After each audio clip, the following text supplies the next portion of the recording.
Maharashtra TV news, आवाज सर्वसामान्यांचा। Breaking news. जळगावसह राज्यभरात होत असलेले तीव्र स्वरूपाचे आंदोलन बघता दिनांक 24 जानेवारी रोजी केंद्र शासनाने वाहनांचे फिटनेस सर्टिफिकेट देण्यास सुरुवात केली आहे। केंद्र सरकारने वाहनांचे फिटनेस प्रणाली साईट बंद केल्यामुळे होत असलेल्या आंदोलनाचे तीव्र स्वरूप लक्षात घेता दिनांक 24 जानेवारी रोजी तातडीने केंद्र सरकारने निर्णय घेऊन फिटनेस प्रणाली बहाल केली आहे।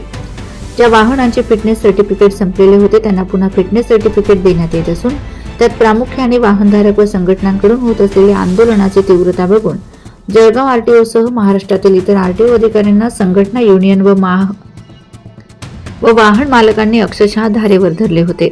वाहनधारक व संघटना तसेच युनियनचे आंदोलन लक्षात घेता अखेर 24 दिवसांनी आज रोजी 24 जानेवारी 2026 पासून सर्टिफिकेट मिळण्यास सुरुवात झाली आहे। प्रामुख्याने 20, 21 आणि 22 तारखेला जळगाव आरटीओ ऑफिस आवारात वाहन चालक तसेच संघटना युनियनचे पदाधिकाऱ्यांच्या वतीने तीव्र आंदोलन करण्यात आले होते व प्रादेशिक परिवहन अधिकाऱ्यांना थेट इशारा देण्यात आला होता की लवकरात लवकर फिटनेस सर्टिफिकेट साईट चालू न झाल्यास इतर संबंधित वाहन आरटीओ ऑफिस आवारात आणून उभी करण्यात येतील व होत असलेल्या नुकसानीची भरपाई सरकारकडून वसूल करण्यात येईल, अन्यथा याच्यापेक्षाही तीव्र स्वरूपाचे आंदोलन चढण्यात येईल अशी चेतावणी दिली होती।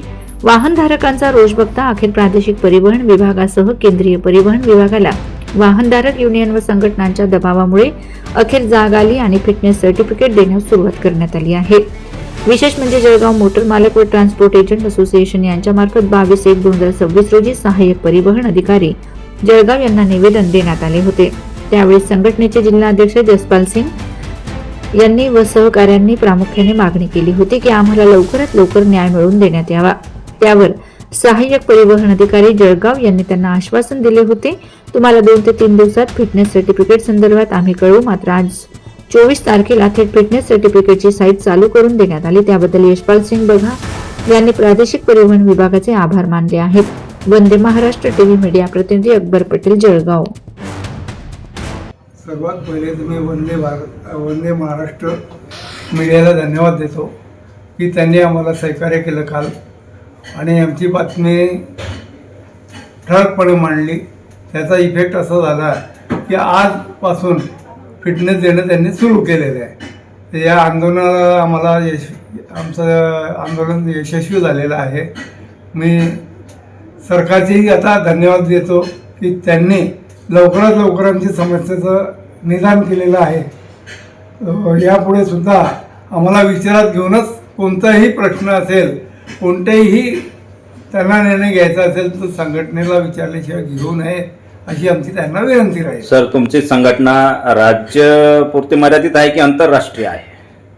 नाही, आमची संघटना जिल्ह्यात आहे। अच्छा, आणि जिल्ह्यापुरतीच मर्यादित आहे। बर बर बर म्हणून तुम्हाला त्यांनी विचारात घेतलेलं नाही आणि कुठलाही निर्णय ठामपणे स्वतःही घेतात किंवा परिवहन मंत्र्यांचं याच्यात लापरवाही आहे असं तुम्हाला वाटतं का? हो, निश्चित निश्चित।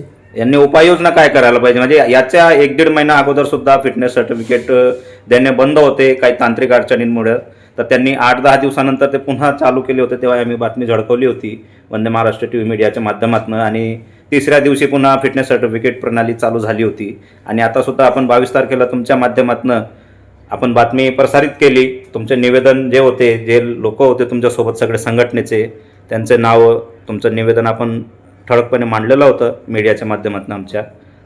त्याच्याबद्दल तुम्हाला समाधान वाटलं? पूर्ण समाधानी आहे।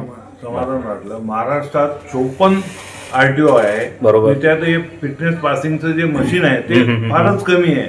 बरोबर। सरकारला समजायला पाहिजे की एवढ्या गाड्या आहेत, ते या 1-2 मशीन पूर्ण महाराष्ट्रामध्ये आहे, त्याला कसं काय गाड्या त्या पास होतील त्याचा समज घ्यायला त्यांना 24 दिवस लागले। हे आम्हाला फार सरकारबाबत आश्चर्य वाटतंय। एक मुद्दा उपस्थित करतो मी तुमच्याकडे प्रामुख्याने की 2018 पासून वाहन 4 प्रणाली ही केंद्र सरकारने आणि राज्य सरकारने केंद्रीय परिवहन मंत्री नितीन गडकरी यांनी लागू केलेली होती।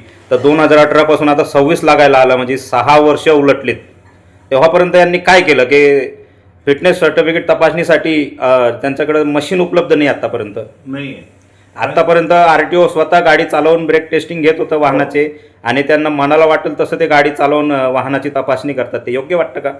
नाही, योग्य नाही। मशीन पाहिजे, ते योग्य गोष्ट आहे, पण ते मशीन आल्याशिवाय हे बंद नको करायला पाहिजे ना। आज इतके दिवस आज 24 दिवस या निर्णयाला लागले ते सरकारला योग्य वाटतो का? लोकांचं किती त्यात नुकसान झालं त्याचं काही विचार सरकार करत नाही. 24 दिवस झाले, समजा साधारणतः 20 दिवसापासून वाहन थांबून होते, ज्यांचे फिटनेस सर्टिफिकेट एक्सपायर झालेले होते, त्यांना फिटनेस सर्टिफिकेट मिळाले ते वाहन अजून थांबून आहे. आता 2-4 दिवस त्यांना लागतील रोडावर यायला. म्हणजे तर एवढ्यात जे तुमचं नुकसान झालेलं आहे त्याबद्दल तुम्ही काय म्हणाल? आता हे नुकसान भरपाई सरकार तर करून देणार नाही, मागणी केल्यावर काही भेटणार नाही. आता त्यात तुमचा प्रामुख्याने रोड टॅक्स ठीक आहे, वन टाइम असेल कोणाचा समजू शकतो, ते थांबणार नाही. सरकारने कमीत कमी रोड टॅक्स 1 महिन्याचं माफ करायला पाहिजे. बरोबर. इन्शुरन्स वाले ते इन्शुरन्स माफ करणार नाही, बाकी जे खर्च आहे ड्रायव्हर पगार घेणार आहे. बरोबर.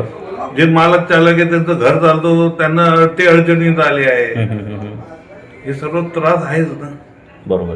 आता समजा एखाद्या वेळेस आता चालू झालेला आहे, पुन्हा जर साईट बंद केली, फिटनेस प्रणाली पुन्हा थांबवण्यात आली, त्याच्यावर तुमचं काय म्हणणं असणार? आमचं आंदोलन करू. कुठल्या प्रकारे आंदोलन करणार? चक्का जाम करावं. म्हणजे तुमची दिशा काय असणार आंदोलनाची? चक्का जामची एक आहे, धरणा आहे आणि मोर्चा पण आहे. तुम्ही मला परवा बाईट देताना सांगितलं होतं की आम्ही सरळ वाहन RTO ऑफिसच्या प्रांगणात आणून उभी करू. ते पण करू आम्ही. बरं. ओके. वंदे महाराष्ट्र TV मीडियासोबत संवाद साधल्याबद्दल आपले मनपूर्वक आभार. मी अकबर पटेल आपला धन्यवाद करतो. Vande Maharashtra TV media, Jalgaon. Vande Maharashtra TV news, आवाज सर्वसामान्यांचा.